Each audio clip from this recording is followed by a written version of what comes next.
आज का हमारा टॉपिक है प्रेपोजिशंस और इस क्लास में हम प्रेपोजिशंस के रूल थर्ड का इस्तेमाल जानेंगे।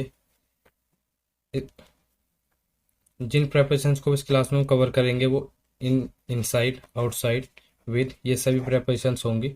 इनकी हिंदी क्या होती है मैंने पार्ट 1 में बताई है, आप देख करके उसको याद कर सकते हैं। तो रूल थर्ड इस तरीके से होता है प्रेपोजिशन का। सबसे पहले प्रेपोजिशन लिखेंगे कोई भी, उसके बाद नेम, इस साइन को एपोस्ट्रोफी बोलते हैं, एस मत पढ़िएगा। उसके बाद कोई वर्ड।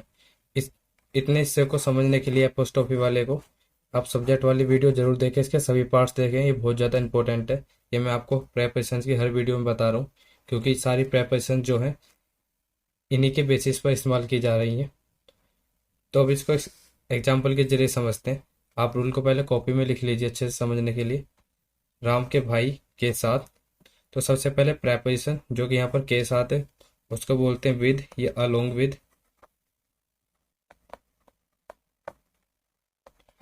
उसके बाद यहाँ पर नेम लिखना है। नेम नेम का मतलब है यहाँ पर कोई भी लिविंग वर्ड आपको लिखना है। तो ये लिविंग वर्ड यहाँ से सीधा सीधा बनेगा प्रेपोजिशन लिखने के बाद विद राम्स, उसके बाद एपोस्ट्रोफी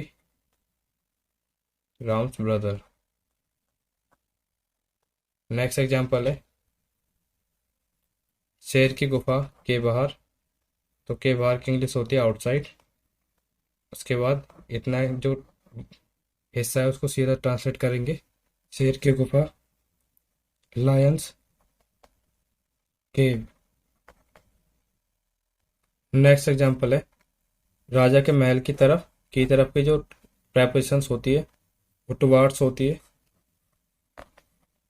उसके बाद ये सीधा ट्रांसलेट करेंगे राजा का महल किंग्स पैलेस।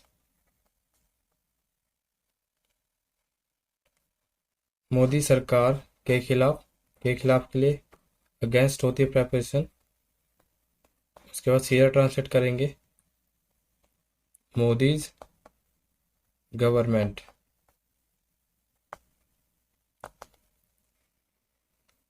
दोस्ती के लिए, तो के लिए यहाँ पे प्रेपोजिशन हो गई फॉर, इसको सीधा ट्रांसलेट करेंगे फ्रेंड्स फ्रेंडशिप।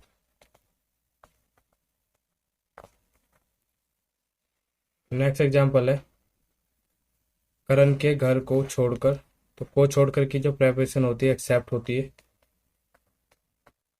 उसके बाद इसको ट्रांसलेशन सीधा सीधा होगा एक्सेप्ट करंस हाउस। माता पिता की मदद के बिना को इंग्लिश में विदाउट बोलते हैं, विदाउट पेरेंट्स हेल्प। अब ये याद रखिएगा, जब हम एपोस्ट्रोफी का इस्तेमाल कर रहे हैं, अगर जिस वर्ड के बाद हम कर रहे हैं और उस वर्ड के बाद एस आता है तो हम एपोस्ट्रोफी वाला एस नहीं लिखते हैं। एपोस्ट्रोफी वाला एस हम नहीं लिखते हैं, 2 बार नहीं लिखते हैं, बस ये याद रखिएगा। जैसे इस वर्ड के बाद एपोस्ट्रोफी हम लगा रहे हैं और इस वर्ड का लास्ट जो वर्ड है वो एस आ रहा है लेटर, तो हम एपोस्ट्रोफी के एस नहीं लगा करके खाली साइन लगाते हैं। नेक्स्ट एग्जांपल है राम की बाइक पर को इंग्लिश में ओन बोलते हैं, ओन। उसका सीधा ट्रांसलेट करेंगे राम्स बाइक। लोगों के दिमाग में यहाँ पे प्रेपोजिशन हो गए इन, उसके बाद सीधा ट्रांसलेट करेंगे पीपल्स माइंड। लास्ट एग्जांपल है ये लोगों की परेशानियों के बारे में को इंग्लिश में बोलते हैं अबाउट, पीपल सीधा ट्रांसलेट करेंगे इसे प्रॉब्लम्स। इसको और अच्छे से समझने के लिए आप इस तरीके के छोटे छोटे सेंटेंस बना करके प्रैक्टिस करें, क्योंकि जब ये सेंटेंस के अंदर आएंगे तो इतने से पार्ट को ट्रांसलेट करने के लिए आपको ज़्यादा टाइम नहीं लगाना होगा, आप अच्छे से उसको समझ पाएंगे। इसलिए बेहतर है आप छोटी छोटी चीज़ों को अच्छे से समझें और उसकी प्रैक्टिस करें, तभी आप बड़ी चीज़ को कर पाएंगे।